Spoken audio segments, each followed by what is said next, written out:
Assalamualaikum warahmatullahi wabarakatuh. Alhamdulillahirabbil alamin wa bihi nasta'inu ala umurid dunya waddin wal aqibatu lil muttaqin. Allahumma shalli wa sallim wa barik ala sayyidina wa maulana Muhammadinil fatihi lima ukhliqa wal khatimi lima sabaqa wan nasiril haqqi bil haqq wal hadina ila siratikal mustaqim zahira wal batin fid dunya ilal akhirah sallallahu ala alihi wa ashabihi haqqa qadarihi wa miqdarihil azim amma ba'd. Ya hadirin wa jamaah rahimakumullah, Rabbi shrah li sadri wa yassir li amri wahlul 'uqdatam min lisani yafqahu qawli. Ilahi anta maksudi wa ridhaka matlubi a'tini mahabbatika wal ma'rifatik birahmatika ya arhamar rahimin. Jamaah, kita akan melanjuti pengajian kita di dalam kitab Durrus Samin karangan Syekh Daud Ibn Fatoni pada halaman kelima, ya, yang di baris kedua atas, tanda yang di dalam kurung, wa huwal qahiru fawqa ibadihi, artinya Allah yang mengerasa atas segala hambanya. Allah lah yang menguasai, yang menundukkan hambanya. Secara tafsiriyah, ayat ini menunjukkan bahwasanya Allah itu sangat peka terhadap hamba-hambanya. Apa yang keluar dan apa yang mau keluar di dalam batinnya itu Allah tahu. Sedangkan terkadang kita tidak peka terhadap Allah.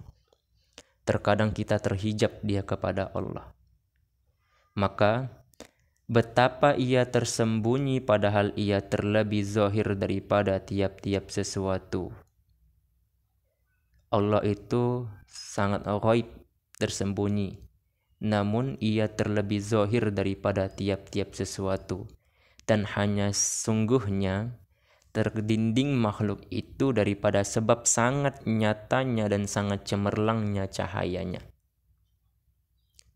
Sangat nyatanya Allah, sangat cemerlangnya Allah. Allah mempancari sifat nurnya itu kepada seorang hamba untuk melihat, ya, sangat cemerlangnya cahayanya.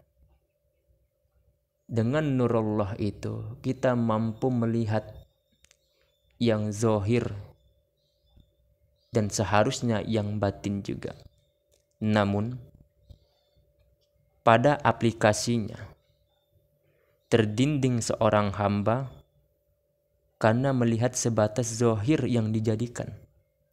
Dilihatnya gunung secara zahir, namun di batinnya itu gunung juga. Seharusnya dilihatnya secara zahir itu gunung, batinnya bermakrifah suhud kepada Allah bahwasanya gunung itu dijadikan Allah. Dilihatnya pohon secara zahir, seharusnya secara batin itu dijadikan oleh Allah. Terkadang kita, manusia ini, begitu nampak yang luar biasa di mata kepala kita. Secara batin tak timbul, tidak mewujud, tidak terwujud di dalam batin kita, itu perbuatan Allah. Tidak timbul di benak kita, itu dijadikan Allah. Zahir kita nampak yang luar biasa, secara batin begitu juga. Seharusnya yang kita nampak yang luar biasa itu hendaklah dikembalikan kepada Allah. Karena Allah yang mewujudkan apa-apa yang di permukaan bumi ini. Makanya Allah itu meliputi segala apa-apa yang ada di permukaan bumi ini. Jadi orang itu suhudul kasroh fil wahdah, suhudul wahda fil kasroh. Pandang yang banyak ke dalam yang satu dan pandang yang satu ke dalam yang banyak. Ya. Maka ialah yang terlebih, ya, ialah yang terlebih zohir daripada mengambil dalil atasnya. Lagi terlebih besar daripada menyampaikan dia dengan sesuatu yang lain daripada kepadanya. Terlebih zohir Allah daripada yang dijadikannya. Namun karena tidak mampu seorang hamba itu suhud, maka dinampakkan dia itu adalah benda itu juga, bukannya Allah di dalam pandangan batinnya.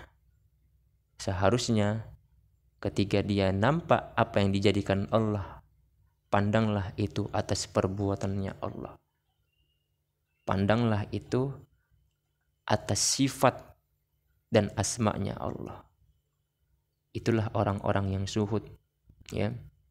Jadi jangan nampak kita dalilnya, maksudnya yang kenyataan di mata kepala kita, jangan benda kenyataan itu masuk ke dalam batin kita.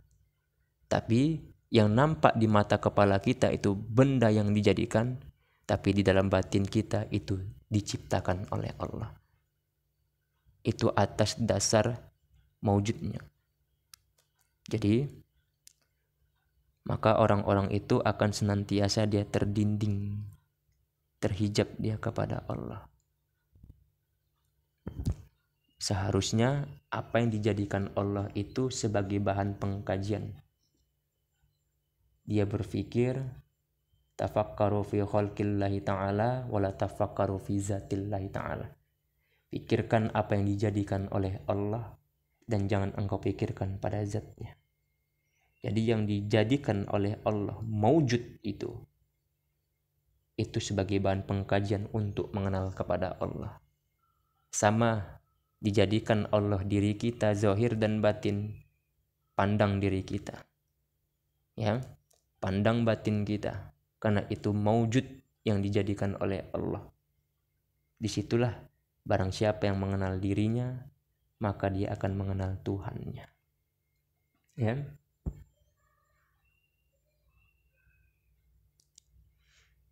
Ialah Allah itu yang awal dan yang akhir, dan yang zahir dan yang batin. Dan ialah dengan tiap-tiap sesuatu itu amat mengetahui. Dan ialah dengan tiap-tiap sesuatu itu amat meliputi. Segala sesuatu itu baik yang mau keluar, yang tersimpan, yang mau keluar di dalam batin kita, yang tersimpan di dalam batin kita, Allah itu tahu. Bahkan yang sudah keluar pun Allah lebih mengetahui maksud dan tujuannya. Dan Allah itu meliputi segala apa yang ia jadikan. Dan ialah yang terlebih hampir daripada urat leher. Itulah sensitif, pekanya Allah terhadap apa yang dijadikannya. Namun kita tidak peka terhadap Allah. Karena apa? Karena kita senantiasa tidak suhud kepada Allah. Dan hanya sungguhnya yang mendinding hamba itu adalah waham. Adanya waham kita lah. Waham itu ilusi, dugaan palsu, kesan palsu, ilusi yang dibangsakan ia akhir adamihi. Ilusi yang berubah-ubah, yang dibangsakan adamihi. Adamihi itu dia bersifat nihil, bersifat kosong, ataupun mustahil. Gitu. Contoh, salah satunya di dalam sholat. Ketika seorang itu dia mengangkat takbir Allahu Akbar, timbul wahamnya. Ingat dia kepada dunia, ingat dia kepada yang lain selain daripada Allah. Padahal itu bersifat waham, akhyar, berubah-ubah. Senantiasa itu berubah. Bahkan itu yang menjadi cenderung manusia itu ataupun orang muslim itu suhudnya gitu. Jadi orang-orang yang senantiasa dia memelihara wahamnya, ini sulit dia lepas, bahkan sulit dia untuk suhud. Ya. Waham yang dibangsakan dia akhir adamaihi pada hatinya, ya, pada hati, ialah yang mendinding dengan melihat akan nyatanya wujudnya. Terdinding kita melihat nyatanya Allah itu.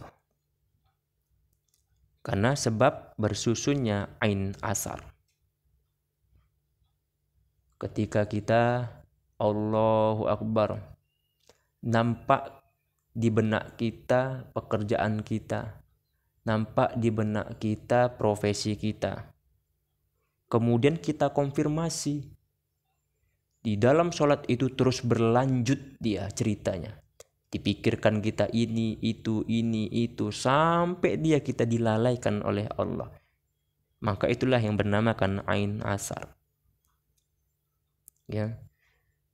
Pandangan kita itu dibawa berjalan. Batin kita itu dibawa berjalan selain daripada Allah. Itu yang kacau. Jadi, bila mana seorang hamba dalam pandangannya waham yang bersifat adamaihi,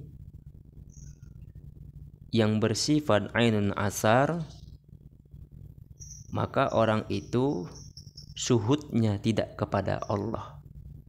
Dia suhudnya kepada selain daripada Allah. Padahal itu mustahil.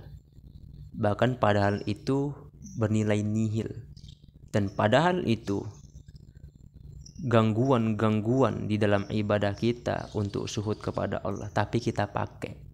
Karena kita tidak tahu bagaimana meminimalisir, bahkan menghilangkannya secara totalitas. Ya, sehingga hati kita sangat cemerlang, ibarat matahari mentari. Ya, sangat cemerlang, ibarat matahari ataupun mentari yang ada di siang hari. Jadi sulit kita untuk menghilangkan. Maka kalau misalkan sulit untuk menghilangkan, itulah yang dikatakan di dalam Quran surah Al-Jasiyah. Afara'aital lazi manittakhadha ilahahu hawahu. Pernahkah kamu melihat orang-orang yang menjadikan nafsunya sebagai Tuhan? Perhatikan diri kita. Kalau waham kita sulit untuk kita hilangkan atau sulit untuk meminimalisir itu, kita sudah termasuk orang-orang yang menjadikan nafsu kita sebagai Tuhan. Karena kita tidak suhud kepada Allah Subhanahu wa ta'ala. Dan jika hilanglah akhyar dan asar itu daripada mata hatinya dengan dicarupkan hijab, dicelupkan ataupun dihilangkan hijab yang bangsa wahamiyah, yang adamiyah itu, niscaya terbukalah pintu hakikat dan paham akan keadaan, ialah yang maujud lagi amat nyata. Pintu hakikat itu akan terbuka, ya, dan akan tahu dia keadaan yang maujud lagi itu nyata.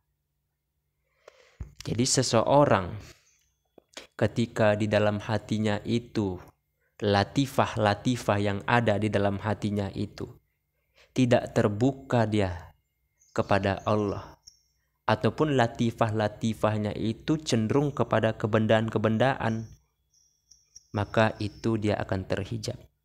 Namun latifah-latifah yang bersifat ataupun tertuju kepada kebendaan, dicelupkan dia,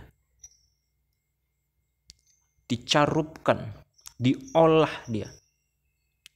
Dengan bagaimana senantiasa orang itu memahami ilmu tauhid dengan beramal terus-menerus, maka orang itu akan senantiasa terbukanya pintu hakikatnya, terbukanya latifahnya itu. Dan dia akan mengetahui keadaan ialah yang maujud. Mengetahui keadaan yang maujud maksudnya apa yang dijadikan oleh Allah itu sebagai bahan pengkajian untuk memotivasi iman. Dijadikannya Allah hati kita sebagai tempat untuk bagaimana mengingatnya, tempat untuk merasa Allah, tempat untuk bagaimana cinta, tempat untuk bagaimana takut, tempat untuk bagaimana roja berharap kepada Allah.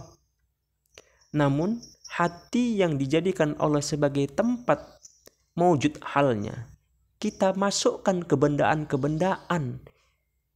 Itu yang salah. Seharusnya kita masukkan itu apa yang dijadikan Allah yang kita terima, seperti halnya khauf, takut, roja, berharap, mahabbah, cinta. Itu yang seharusnya mewujud di dalam batin kita dan nyata gitu. Karena kalau sudah itu timbul dalam batin kita, maka disitulah kita akan mengetahui, mengenal diri, dan akan mengenal Tuhan kita. Masalahnya nggak nyata, tak mewujud hal itu. Karena sangat kuat, sangat cemerlangnya waham kita. Dan selalu senantiasa itu kita pakai, bahkan kita pelihara. Sulit kita untuk bagaimana bertuhan kepada Allah kalau seperti itu ceritanya. Maka itu yang harus kita hilangkan dan harus kita musnahkan step by step. Tidak bisa kita terkadang langsung, kita adalah orang-orang salikin yang harus berjalan bagaimana sesuai dengan koridor yang ada. Dan kita harus bagaimana mujahadah dan riyadhah terhadap ibadah yang kita tunaikan. Jangan hanya sebatas sampai situ aja gitu. Tapi pahami secara hakikat ibadah itu. Pahami ilmu, pahami jalan untuk bertuhan. Terkadang kita berstatement yang penting sholat, terima nggak terima urusan Allah. Ini orang kacau. Memang sholat itu penting, tapi harus ada mempertanggungjawabkan atas ibadah yang kita kerjakan. Tentunya keputusannya ilmu.